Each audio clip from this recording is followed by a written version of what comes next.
Obrigada. Eu sou o CEO do Instituto Milênio.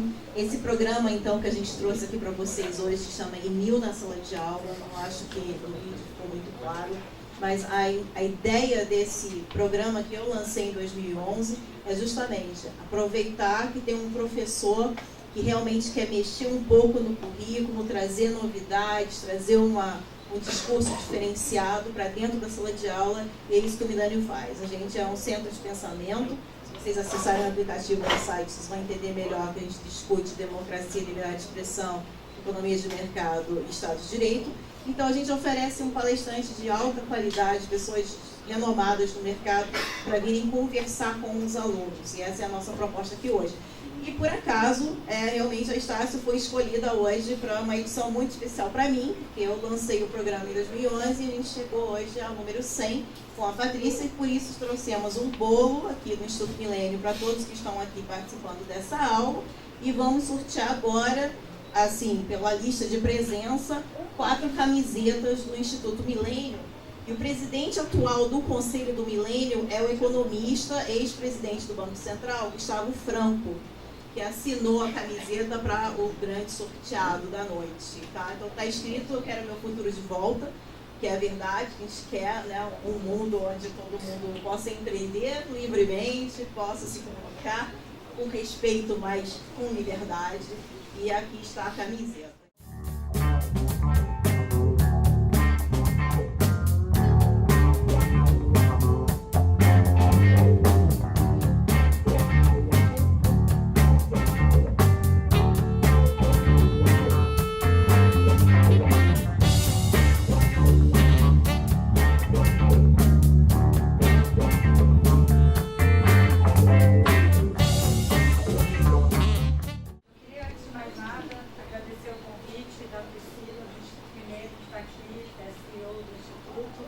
Hoje é um dia muito especial para o Emil na sala de aula, é a nossa 100ª edição, e é muito interessante. Eu já tive uma em Lavras, em Minas Gerais, e estou aqui agora como convidada. Queria agradecer também ao professor Eduardo por nos abrir espaço aqui, tanto para o Milênio como para o Palavra Aberta. O Palavra Aberta é uma entidade sem fins lucrativos que trabalha na promoção e defesa da liberdade de expressão, e é parceiro do Instituto Milênio, porque nós defendemos a mesma causa, a causa da democracia.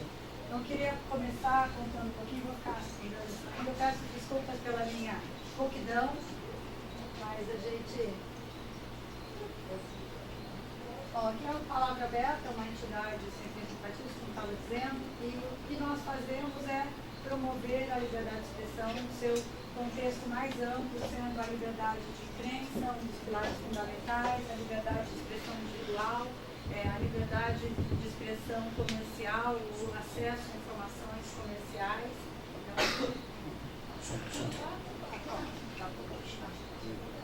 Bom, agora acho que vai dar para ouvir melhor com essa voz. E um dos nossos objetivos é fazer com que todos nós, agentes sociais, cidadãos, passemos a ser defensores da liberdade de expressão. E nesse sentido, vocês podem perguntar por que a necessidade da gente ter um instituto de propósito específico de defesa da liberdade de expressão, sendo que a gente vive numa democracia plena e a Constituição de 88 nos garantiu o direito à manifestação do pensamento. Porque cada vez mais surgem desafios, que eu chamo de desafios da liberdade, que são impostos não mais por aqueles, da mesma forma como era na ditadura, onde o agente do Estado, onde o Estado promovia a censura ou a restrição à liberdade de expressão. Hoje, esse cerceamento à liberdade pode vir das fontes mais variadas e mais diversas. E para vocês, estudantes de comunicação, nada mais importante do que ter a liberdade de atuação, principalmente a liberdade de imprensa, que é garantida por essa Constituição. Mas hoje aqui eu queria que a gente fizesse um grande bate-papo, uma conversa mesmo sobre esses desafios. Eu vou fazer uma apresentação para contextualizar esse momento que a gente vive, mas eu queria depois abrir, que eu gosto muito que a gente tenha essa conversa e quero ouvir de vocês, a opinião de vocês, para que a gente interaja e saia daqui todos com mais conhecimento. Eu da visão de vocês da minha, do Milênio e de todos nós aqui. Então, vou passar rapidamente aqui. Eu não posso ir para lá. Por favor. Bom, aqui um pouquinho, eu gosto desse slide, ele está um pouco desatualizado, porque o homem do lado de lá já não é mais aquele. Mas aqui é só para a gente, a evolução do homem na era da informação. Né? Então, a gente estava passando, viramos do macaco ao homem ereto, depois do homem curvado na tela do computador. Hoje, nada mais é na tela do computador. Tudo é ligado na era da convergência, em todos nessa era da mobilidade, nós estamos conectados 100% do tempo e tudo acontece em tempo real. Desde a informação sobre o plebiscito na Catalunha, ao atentado em Las Vegas, à votação do STF, ao que acontece na Câmara, nós somos afetados o tempo todo pela informação. Passamos, e aqui na Faculdade de Jornalismo, isso é muito claro, né, e a evolução que foi sair do analógico para o digital, do impresso para o eletrônico. Nós, a minha fase de faculdade, há milênios atrás, colocando aqui, era muito a questão do papel, né, e de como a informação ela era passada naquele sistema analógico. Hoje a informação ela está em qualquer lugar, em qualquer momento e em qualquer mídia. E isso fez com que a gente mudasse totalmente a forma de conexão. E hoje tudo está na nossa palma da mão. Quer dizer, nós alcançamos qualquer coisa, qualquer informação pela simples tela de um smartphone. E essa nova possibilidade que a tecnologia nos trouxe, abriu o que eu chamo da nova... Sabe, por favor? Antes disso, deixa eu voltar, que eu incluí agora, porque eu achei muito interessante esse slide aqui, que o que acontece em 60 segundos no mundo tecnológico. Não sei se vocês conseguem ver, mas em 60 segundos a gente manda 150 milhões de e-mails. A gente coloca 40 horas de música, escuta 40 mil horas de música no Spotify. A gente faz 990 mil interações no Tinder. Olha que loucura, né? Isso tudo da palma da mão. Essa velocidade de acesso faz com que a gente tenha que ter cada vez mais estar cada vez mais preparado para ter essa tecnologia, para usar essa tecnologia de modo muito consciente. Aqui os números da internet, que eu acho que é muito interessante também da gente ver. O planeta tem 7,4 bilhões de pessoas. 3,7 bilhões de pessoas estão conectadas na internet. Quer dizer, a gente considerar aqui, 50% da população mundial está conectada à internet. 50% ainda não. O que gera uma instabilidade também e uma falta de igualdade de condições para aqueles que estão conectados e aqueles que não estão conectados. 2,7 bilhões são usuários de redes sociais. Só o Facebook, 2 bi, né? Atingiu 2 bi recentemente. 4,9 bilhões é o número de acessos via smartphone. Quer dizer, então olha a quantidade de gente que tem um smartphone na mão, que tem uma ferramenta que pode ser usada para o bem e para o mal. E aí é o que eu falo, que eu chamo, que chegamos na nova era da liberdade de expressão, onde nós conquistamos muitas coisas, trouxe muitos benefícios, entre eles mais liberdade de expressão, mais interação entre as pessoas, mais participação e mobilização política. Saímos, né, e tivemos essa demonstração de ativismo político gerado a partir da tecnologia nas manifestações de maio de 2013. Depois tivemos outras manifestações convocadas via redes sociais que também tiveram um impacto muito grande, inclusive impacto político, né, culminando até no impeachment da presidente. Mais acesso à informação. Nós temos o poder de acessar a informação a qualquer tempo. Enquanto eu falo aqui, vocês podem pesquisar quem eu sou, onde eu nasci, o que eu faço, se o que eu estou falando é correto ou não. Se a gente vai numa consulta médica e o médico fala que remédio que ele vai receitar, a gente já pode consultar o que ele está o que ele está dando, se é verdade, se aquele medicamento é recomendado ou não. Quer dizer, a possibilidade de acesso à informação é fantástica. Tudo, de novo, na palma da nossa mão. Trouxe mais transparência. A gente teve, e foi um grande avanço aqui no Brasil, a aprovação da Lei de Acesso à Informação, que foi aprovada em 2011, sancionada pela presidente Dilma, e que possibilita que a gente tenha acesso a informações que antes não nem imaginadas que a gente poderia ter acesso. Hoje a gente sabe o salário do ministro do Supremo Tribunal Federal. A gente sabe quanto ganha um juiz com todos aqueles benefícios adicionais que eles têm, daqueles super salários. A gente pode questionar isso. E nós, como jornalistas, podemos fazer isso de uma maneira muito mais efetiva.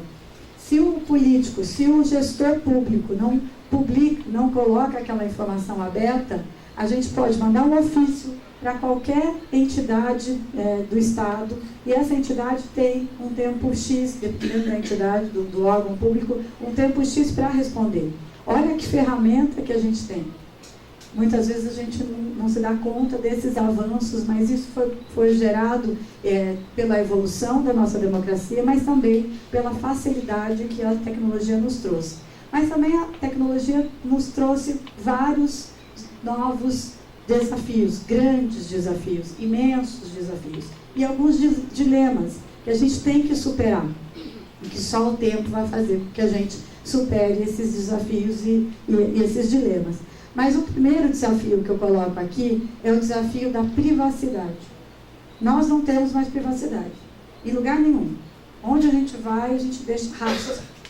Site que a gente entra, a gente deixa rastro. E mais, a gente vive, eu adoro essa frase colocada pela ministra Carmen Lúcia, num evento que ela participou do Palavra Aberta, que ela foi brilhante nessa colocação.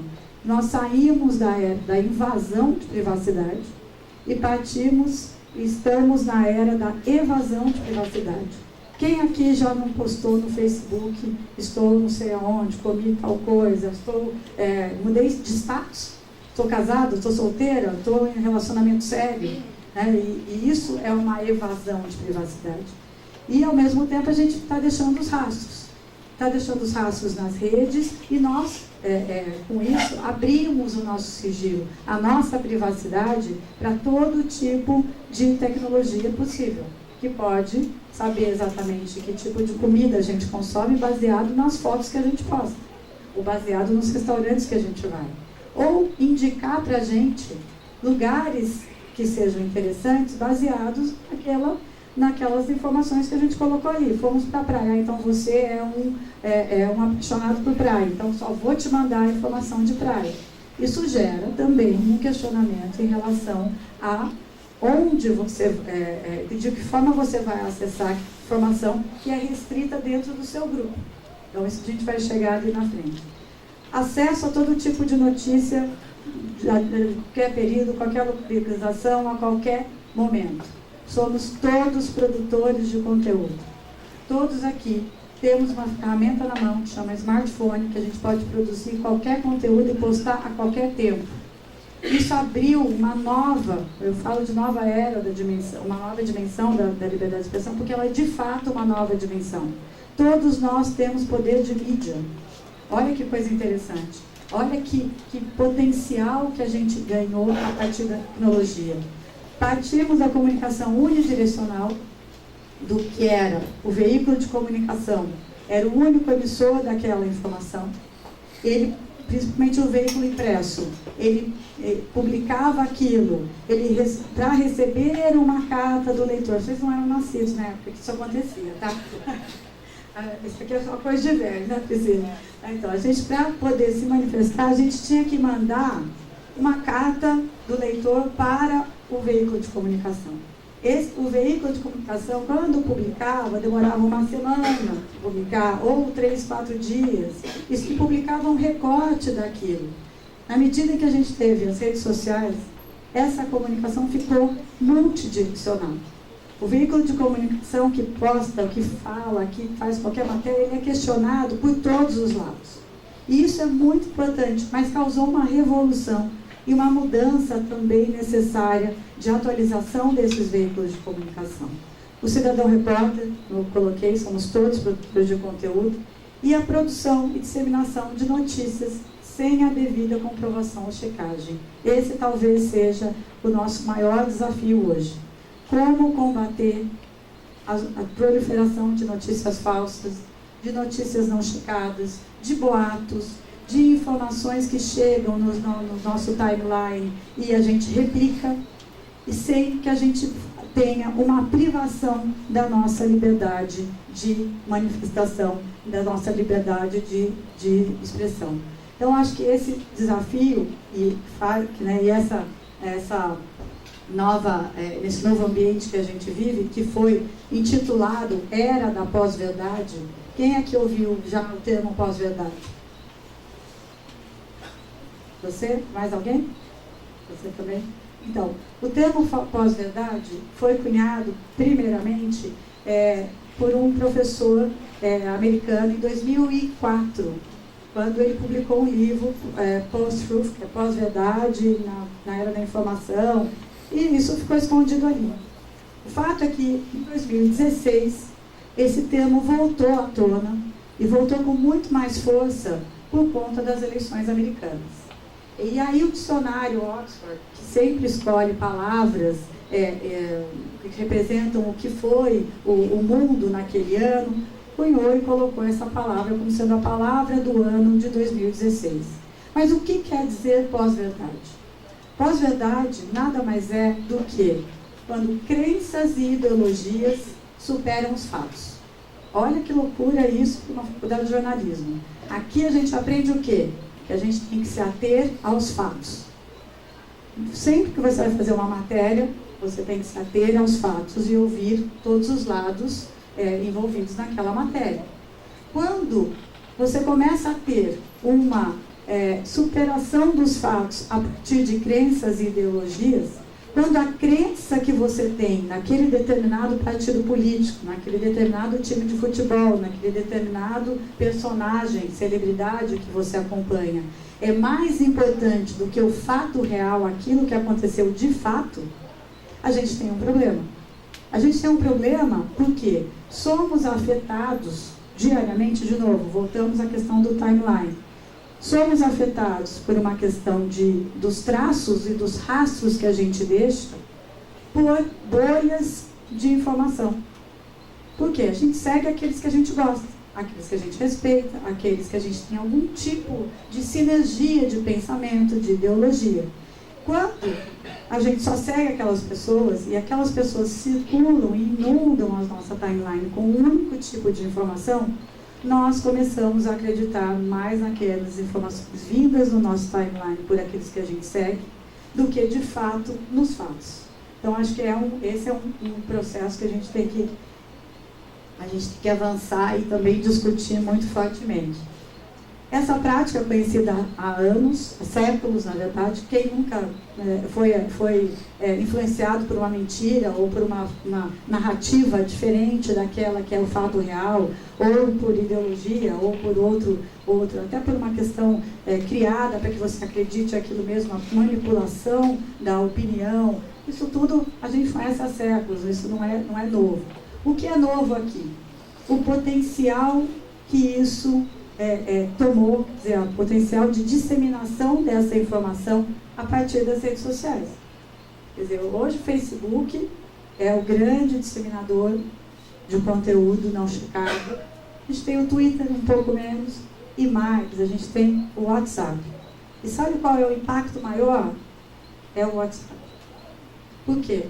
A gente recebe boatos diariamente, quantos aqui, todos os nossos grupos, grupo da família, grupo dos amigos, grupo do time de futebol, grupo do time de qualquer grupo que a gente tem, sempre. Quem aqui já recebeu aquela informação que o Gerson Camarote ia entrevistar o Sérgio Moro na Globo News? Quantas vezes isso não foi recebido, não circulou? Até que essa semana passada, uma amiga minha de Brasília me mandou uma fotinho do Gerson Camarote entrevistando o Moro. Aí eu virei para ela, respondi para ela, fake news. Ela falou, não, agora é real. Porque foi tanto disseminado isso, que eu já estava cética nesse sentido. Só que o que acontece? No Facebook, a gente tem amigos, mas a gente não é tão amigo. E tem assim, conhecidos, segue qualquer pessoa que te chama, você vai lá e aceita. Então você é um pouco cético em relação àquilo. No WhatsApp, quem tem seu telefone, quem tem seu número, é alguém do seu convívio mais próximo. Então a gente é afetado por aquilo como sendo uma verdade. E aí é que mora o perigo da replicação e da disseminação de conteúdo que não é verídico. Então, o que significa a pós-verdade? Manipulação da opinião pública, velha mentira de roupa nova, nova forma de narrativa que privilegie um tema de interesse sem mostrar os diversos ângulos. E aqui o Trump, sensacional. Ele criou um novo termo para isso aqui. Ele chamou de alternative facts. O que são fatos alternativos? Quer dizer, você tem um fato em si? Não, você tem um fato alternativo. Olha que loucura, um neologismo fantástico, né? Alternative facts, maravilhoso. Sinônimo de notícia falsa, pós-verdade e sinônimo de boato. E aqui eu recomendo para vocês, se vocês não tiveram a oportunidade de assistir, tá no Globoplay ou no site lá da Globo News, esse documentário, que é o Fake News, baseado em fatos reais. Ele foi veiculado inicialmente no dia 30 de setembro, que conta exatamente a história das eleições americanas e como a disseminação de conteúdo falso influenciou e impactou as eleições, o resultado das eleições. E aqui, só essa foto de um menino da Macedônia, de uma cidade chamada Veles, de 40 mil habitantes, na Macedônia. Nem sabia onde ficava esse país, até que eu tive que ir buscar, porque realmente não... De onde fica a Macedônia, que tem um impacto, olha que loucura nesse tempo de tecnologia, tem um impacto nas eleições americanas. E ele conta com uma tranquilidade a forma como ele criou como um grupo de jovens desempregados, sem ter renda, começaram a ver no negócio dos fake news ou das notícias falsas um negócio rentável. E aí, o mais interessante é que ele fala, isso aqui é verdade, eles acreditam em tudo. Por quê? Quando eles postavam, eles começaram, a técnica deles era, vou postar um conteúdo e vou seguir. Primeiro eles começaram a fazer no conteúdos falsos, tanto da Hillary quanto do Trump. Só que aí eles começaram a ver que os seguidores do lado do Trump eram mais, acreditavam mais em qualquer coisa. Então o que eles viram? Bom, oportunidade de negócios. Então eu vou fazer conteúdo falso da Hillary para que os seguidores do Trump comecem a curtir a minha página. E nesse comecem a curtir a minha página, eu consigo monetizar o meu negócio. E aí, então, é verdade, eles acreditam em tudo. E aqui, os apoiadores de Trump acreditam nas coisas mais bizarras possíveis. Olha isso, quer dizer, realmente a gente acreditar que o fato de estar no nosso timeline, aquela informação é real, é verdadeira. E aí, o impacto dessas informações não checadas, vamos dizer assim, ou desses fatos alternativos, é que nas eleições americanas, essa guerra de versões e de discussões teve um papel muito forte no resultado. Então, muitos dos apoiadores do Trump acreditavam naquilo, mas não acreditavam na informação que vinha ou da grande imprensa ou da própria candidata. Então ela tinha que passar a desmentir o tempo todo o que surgia de notícias falsas. Então o tempo que se perdia para desmentir era muito maior do que o tempo que se perdia para colocar o conteúdo falso, o que se ganhava ao colocar o conteúdo falso. E um estudo recente da Pew Research Center, um centro de pesquisas americano, ele constatou que 64% dos eleitores americanos, as notícias falsas, para 64%, as notícias falsas sim impactaram na sua decisão final, na hora de votar. Olha que impacto, você imagina isso aqui no nosso ambiente nacional, eu vou chegar lá. Na França, a preocupação com as notícias falsas foi tão grande que um grupo de 37 veículos de comunicação se uniram e criaram um consórcio de checagem de informação. E esse é outro espaço que o jornalismo tem hoje. que é o jornalismo da checagem de informação, que é muito importante nesse momento. E eles criaram uma ferramenta para identificar e combater notícias falsas, e conseguiram, nas vésperas do segundo turno das eleições, derrubar um boato criado pela Marine Le Pen, pela equipe da Marine Le Pen, de que o Macron tinha contas não divulgadas ou contas não declaradas nas Bahamas. E eles imediatamente provaram que aquilo era notícia falsa e conseguiram, então, neutralizar aquela informação. Aqui eu vou passar muito rápido, porque é um espectro da forma como a notícia falsa se apresenta. Falsa conexão, então você entra lá, clica num outro site, num outro blog de informação. O conteúdo, o falso contexto, então algo que aconteceu de fato, mas foi tirado de contexto, e aí a informação na internet, ela é perene. Então você pode ter tido aquele acidente de moto na frente do Museu Imperial. Só que ele pode ter acontecido há 20 anos atrás. E você resgata aquilo e coloca como sendo hoje. Você pode ter tido um tiroteio, você pode ter tido, então, um falso contexto. A manipulação do contexto também, você usar uma informação real e tirar daquele contexto e colocar de outra forma. A sátira ou paródia, isso que é fantástico. Quantas vezes os sensacionalistas não teve... Quem conhece os sensacionalistas aqui? Não sabe? Como que eles se apresentam?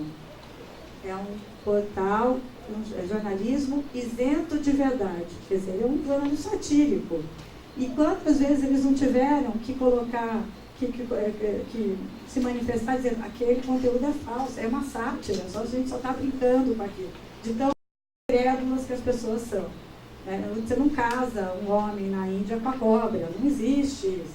Então, mas as pessoas acreditam e replicam isso como sendo verdadeiro. O conteúdo enganoso, que é feito mesmo para ser enganoso.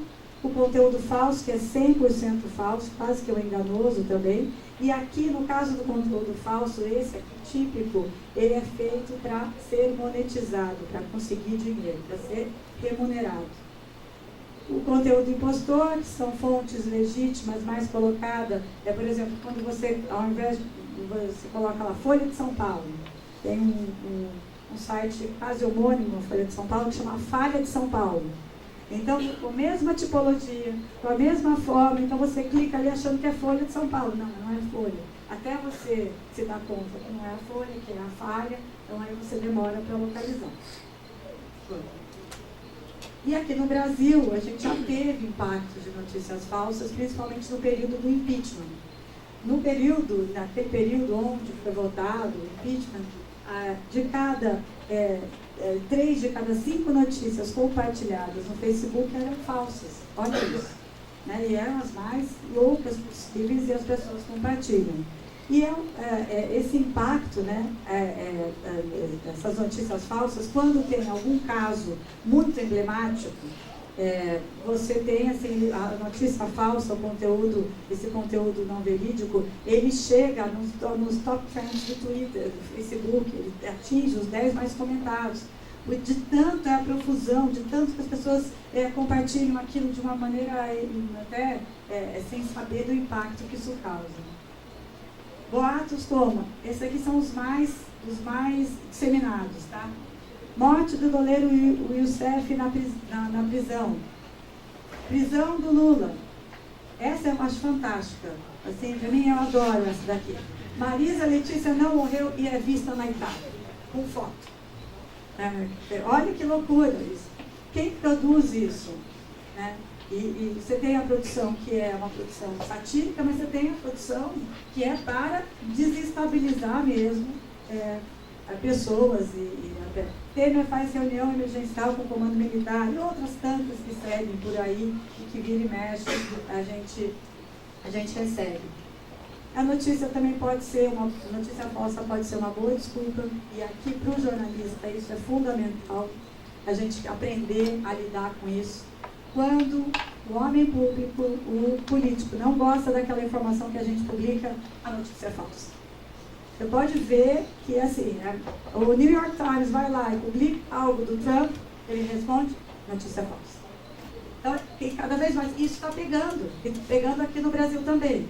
Então, a gente já tem casos de pessoas que tentam rotular aquela informação como notícia falsa. Ou notícia ideologicamente manipulada, ou notícia que tem um viés político e assim por diante. Porque existe uma tendência que é desacreditar o jornalismo profissional, que perdeu muito espaço por conta da queda das receitas publicitárias, mas que ainda resiste bravamente a todo esse ambiente tecnológico. Aqui eu queria colocar um vídeo para vocês que mostra um pouquinho a reação, que essa questão da disseminação de voto não é só uma questão que atinge o poder público, atinge também empresas com risco reputacional fantástico. Então esse é um vídeo que a Ambev publicou no dia 1º de abril, ele é autoexplicável, então vou colocar aqui, aí a gente depois comenta. Aqui já tem a duração aqui,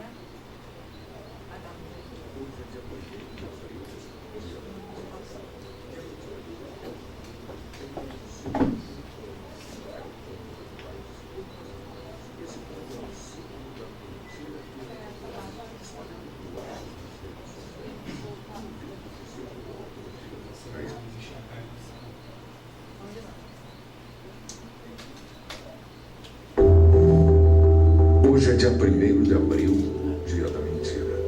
E a mentira que tem perna curta tem como símbolo um pombo, que não é o pombo da paz que nós amamos. Esse pombo é o símbolo da mentira que anda por aí, espalhando boatos nas redes sociais. Num vídeo que circulou alguns dias atrás, vemos pombos sendo triturados por máquinas no que seria uma das cervejarias da Ambev.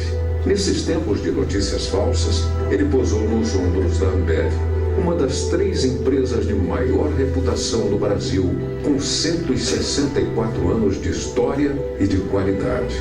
Foi comprovado que essa notícia era totalmente falsa por mais de 100 matérias que atribuíram esta história a uma fábrica de pães fora do Brasil. Informações falsas têm aparecido constantemente nas redes sociais no mundo inteiro. E muitas vezes as pessoas acabam curtindo e repassando essas mentiras que, aliás, já podem estar pousando na sua casa, na sua família. Portanto, hoje, dia da mentira, Ambev está aqui para estabelecer a verdade e acabar de uma vez por todas com o desrespeito à nossa qualidade, controlada em mais de 1.300 etapas, de ponta a ponta. Ambev, qualidade do campo ao copo. Bom,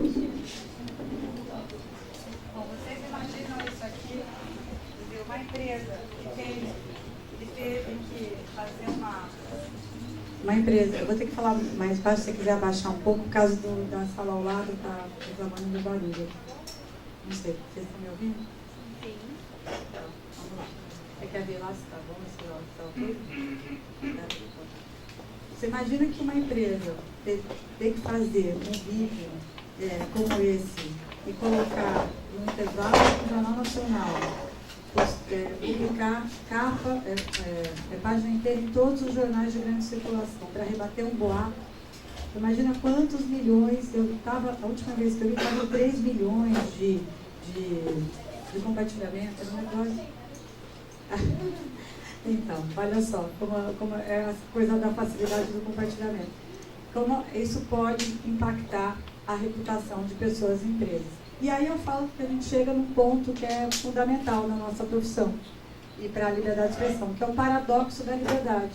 Quer dizer, ao mesmo tempo que essa internet, essa ferramenta tão poderosa nos trouxe uma nova dimensão da liberdade de expressão, como que a gente compatibiliza essa liberdade total que a gente tem com as notícias falsas, o risco de a reputação e idoneidade de pessoas, empresas, governantes, pessoas comuns, qualquer um de nós pode sofrer isso.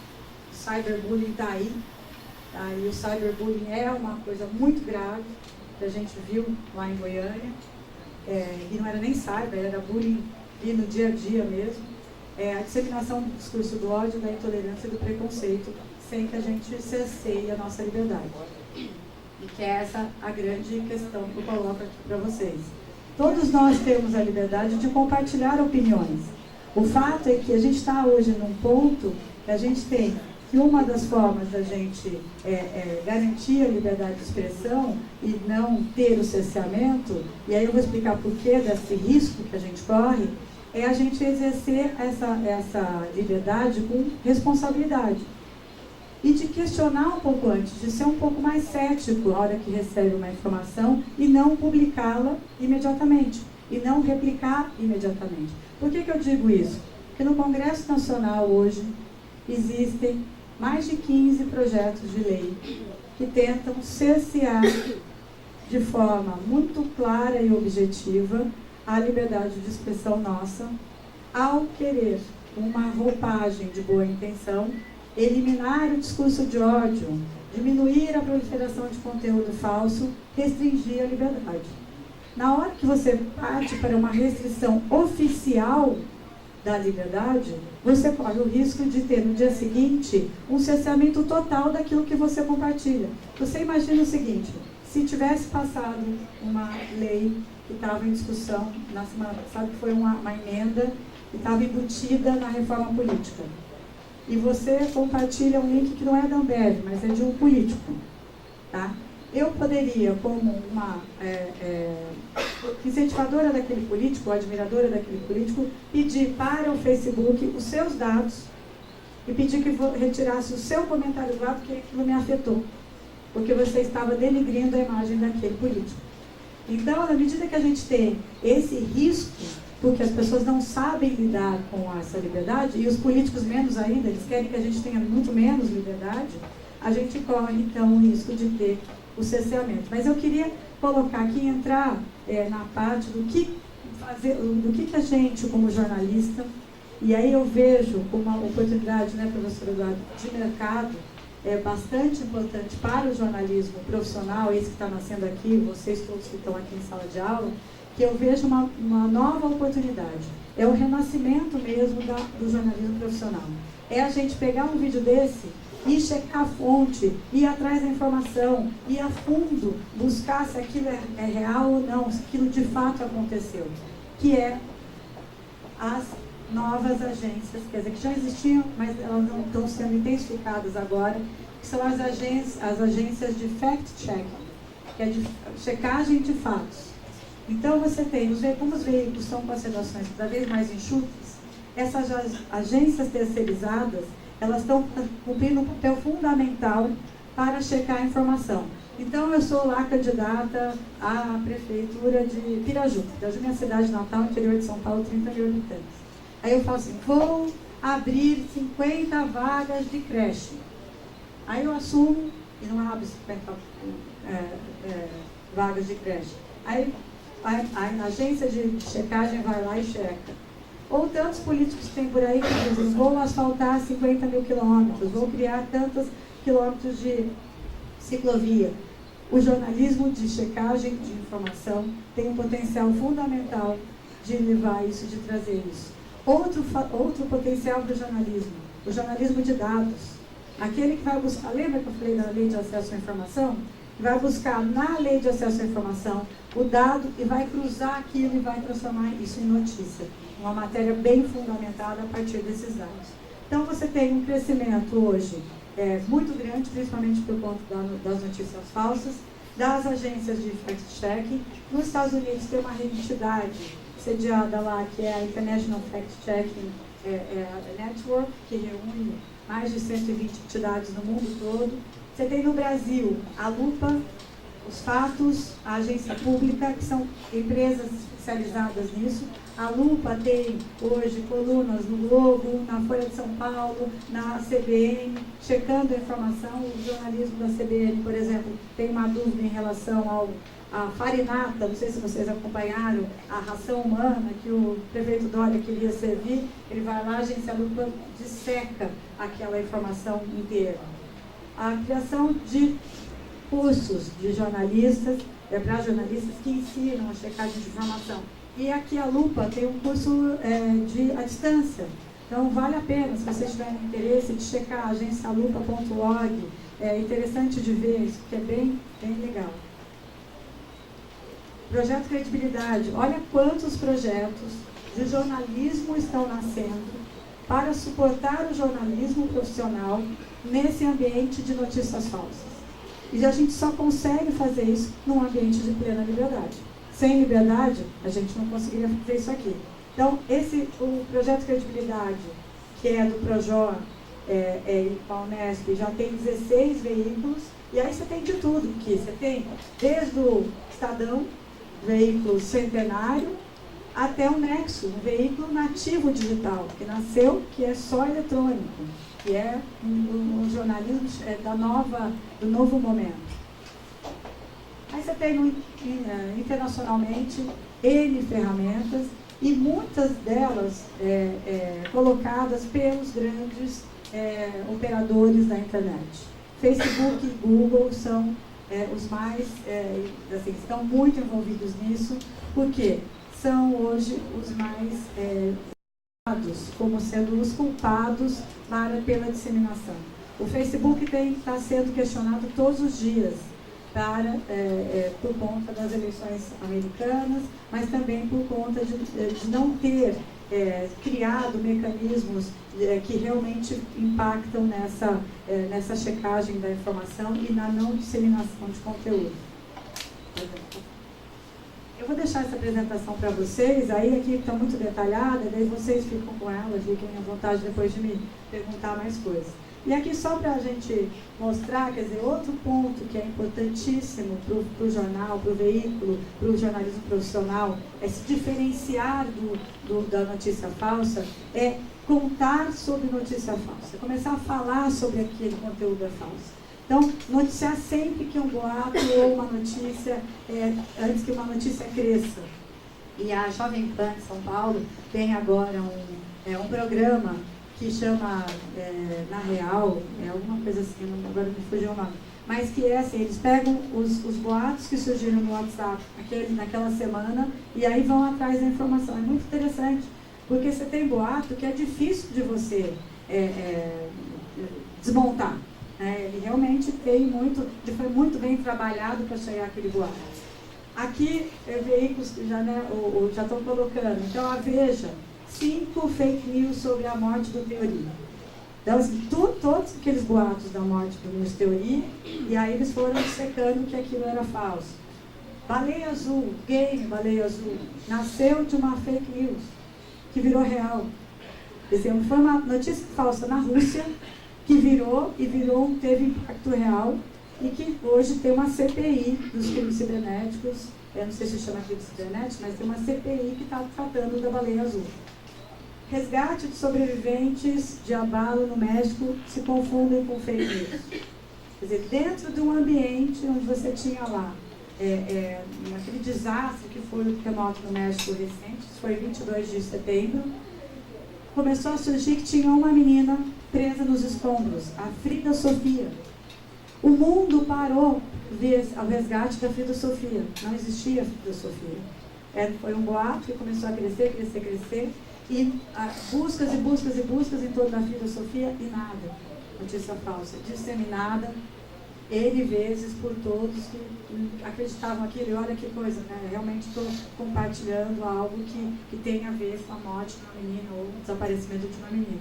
Então é realmente preocupante, mas que os veículos têm e tem um papel fundamental de trazer à tona o que é falso do que é verdadeiro. Até para que o jornalismo profissional volte a insistir. Eu gosto de bater nessa tecla, porque a gente está numa faculdade de jornalismo, que vocês vão sair daqui profissionais e que vão ter um espaço no mercado se a gente tiver um jornalismo profissional fortalecido. Então, quanto mais a gente conseguir fortalecer o profissional do jornalismo para rebater isso, para construir um jornalismo de qualidade, trazer informação de qualidade, melhor será a nossa sociedade. E aqui o Facebook, a Brás e o ITS do Rio lançaram um manual de como o usuário do Facebook deve se colocar para combater notícias falsas. A primeira é a mais importante. Seja cético. Seja cético. Veja, chegue, nossa, eu não estou achando. O homem não vai casar com a cobra, ou o homem vai casar com a cobra. Chegue, eu estou só brincando com essa coisa, porque foi uma que foi super compartilhada. Olhar atentamente a URL, o endereço. Investigue a fonte. Fique atento nas informações incomuns, nas formatações incomuns. Considere fotos fora do lugar, fora de contexto. Verifique, confira datas, verifique evidências. Parece aqui um manual de jornalismo, né? Parece? Então, mas isso aqui é um manual feito para nós, qualquer um de nós que somos usuários sociais.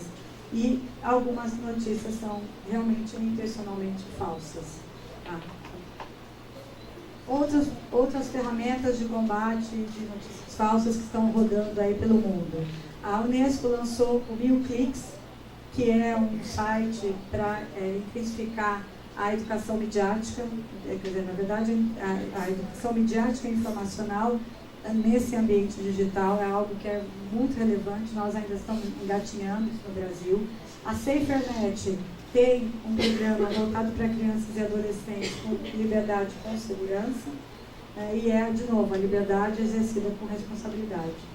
E aqui uma campanha que as entidades de mídia lançaram no Dia Mundial da Liberdade de Imprensa, que é 3 de maio, para falar sobre a questão da importância da imprensa nesse ambiente, rivalizando um pouco com essa produção de conteúdo do indivíduo, que é maravilhoso, mas precisa ser também ponderado e colocada no seu devido lugar. Se eu puder clicar aqui. Em 30 segundos, um posta, outro compartilha, outro comenta e discorda, xinga, briga, desfaz amizade, espalha notícia, cria uma hashtag, outro faz um vídeo, faz um live, faz textão, manda mensagem, manda print, faz meme, comenta na lanchonete, outro briga com o que comenta na lanchonete, faz uma camiseta, faz uma página, discute no bar. Antes de todo mundo descobrir que era só um boato. Nunca se precisou tanto da imprensa. Legal, né? Adoro esse comercial que foi veiculado e mostra exatamente esse momento que a gente vive, quer dizer, do renascer do jornalismo profissional. Então eu sou muito otimista, tá? Eu sou realmente muito otimista com o nosso mercado. Pode passar, por favor? E aqui só em relação ao profissional mesmo de jornalismo, né, e os critérios, né, principais atributos do jornalismo profissional é que fará a diferença nesse ambiente de notícias falsas, independentemente de a gente ter uma regulação ou não, espero que a gente não tenha, que seja algo autorregulado, que nós, membros da sociedade, possamos fazer a nossa própria regulação. Apuração e compromisso com a verdade, rigor técnico e princípios éticos, checagem e rechecagem de dados, melhor capacitação das equipes, nunca abrir mão da qualidade, e credibilidade é o maior ativo de um veículo de comunicação. E credibilidade precisa de jornalismo profissional. Precisa de alguém que não é a máquina, não é o algoritmo do Facebook ou do Google, é o ser humano, somos todos nós aqui.